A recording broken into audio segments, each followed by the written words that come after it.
intercultural series.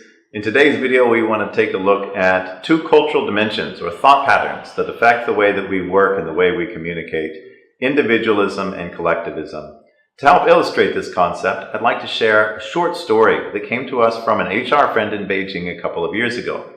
She had called us up frantically because she had received a complaint from two colleagues, one in Copenhagen, one in Beijing, and they had begun fighting over the span of 12 different emails, and it had begun to erode team effectiveness and team trust, and she desperately wanted to know what could she do in order to resolve this situation.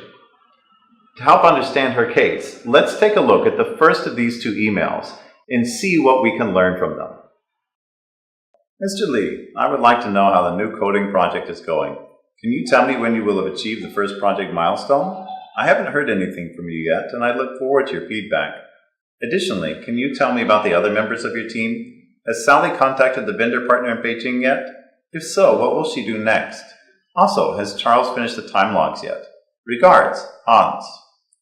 As we look at the second email, let's take a look at differences in styles and differences in the way they communicate. Dear Hans, how is the weather in Copenhagen? Our team is pleased to report progress on the project. We've been working hard and the project will have hit the first milestone by next Monday.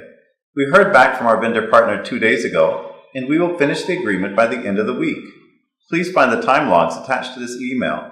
Feel free to share any feedback. Best regards, Lee. Looking at these two emails, we see two very different styles. As we said before, individualism and collectivism.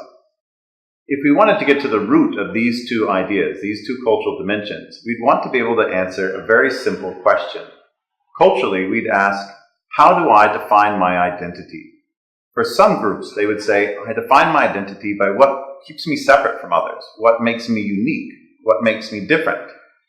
This answer is commonly attributed to individualism, looking for differences from the rest of the group. For others, they would say, what do we have in common? How are we drawn together? What are the things that seem similar? These answers are rooted in what we call collectivism. There are many ways that this affects us in the way we communicate, both our sense of achievement, the sense of roles and responsibilities, even how we structure information.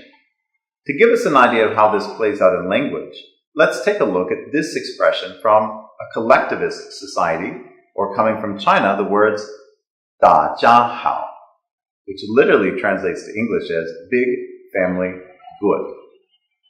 Look at the connections in here. When we're addressing a group of people, we're looking at them as a member of our family. Not just a member, as the whole family that we belong to. If we were to contrast that with an individualist language, like English, we might see a change in this expression. And instead of saying 大家好, we would say hello everyone. Notice the shift in focus to each person being addressed.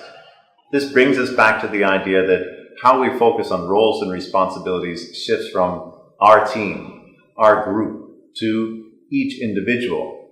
We should begin to see some hints about why there was this miscommunication and conflict between Hans and Mr. Lee, with an emphasis on who exactly is taking responsibility in the individual sense versus we're taking responsibility in the collectivist sense. In order to get a good adaptation, we wanted to give advice to both Hans and Mr. Lee. Let's take a look at the 4 coaching steps we suggested to Hans first, and then look at our suggestions to Mr. Lee. First, we suggested add a little warmth and a friendlier tone. Make sure people feel like they're your colleagues. Second, instead of immediately starting with fine details, shift instead to the broader view and begin to focus down from there. Third, be open to a response emphasizing team or group ownership. This doesn't mean individuals aren't completing tasks, but likely means success is being shared among the team. And finally, if tracking is critical, consider using a tool that assigns individual tasks for completion rather than email-based reporting. Use your technology or use a project management software that will help get the right kind of answer. So those were the suggestions we had for Hans. Let's take a look at the 4 suggestions we also gave to Mr. Lee. You'll find that many of them are correlated. For Mr. Lee, we reminded him that he wants to balance that warmth with a focus on tasks, making sure that people see that he's also there to start getting down to business. Second, we suggested breaking tasks and responses down to bullet points that showed clear individualized results with who is doing it. Third, we suggested be open to using individuals' names. This doesn't mean that he's not working together as a team, but rather shows what each person is doing within the team. Finally, if it simplifies sharing individual results as the team hits milestones, consider using a tool that assigns individual tasks for completion and team milestones. What would have been very helpful in this case was to use that technology better, not just rely on the email, but rely on something like a project management tool. This is something for us to consider. How can we take back this individualism and collectivism dimension to where we work? Well, not just when we're thinking about our emails. We might also want to be considering how we're assigning roles and responsibilities on the project. How do we look at our new team member orientation when we welcome people to our team? How do we give performance evaluation or feedback to our team? And how do we motivate and recognize our colleagues? There's a lot of room to think about the language we use and the emphasis we place on roles and responsibilities.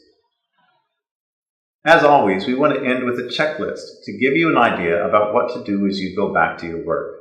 Our checklists are composed of 3 parts: what we want to identify, what we want to understand, and what we want to begin to adapt. So let's take a look at our checklist and see how we can use it as we return to work. First, identify the preference based on language patterns your colleagues use. Listen for we or me language to indicate that individualist or collectivist approach. Next, do a little research to better understand about cultural norms and how warmth or formality are expressed within your team members' cultures. Take a little time to better understand their worldview and where they're coming from. Finally, adapt your style to indicate ownership and achievement in ways that build trust and confidence with your colleagues. After all, it's up to us to have the best trust and the best work environment with our colleagues, and that can only happen when we take responsibility for our own adaptation. I hope you enjoyed the video. Please feel free to check more of our videos here online, and come join us live in person at an Intercultural Management Roundtable.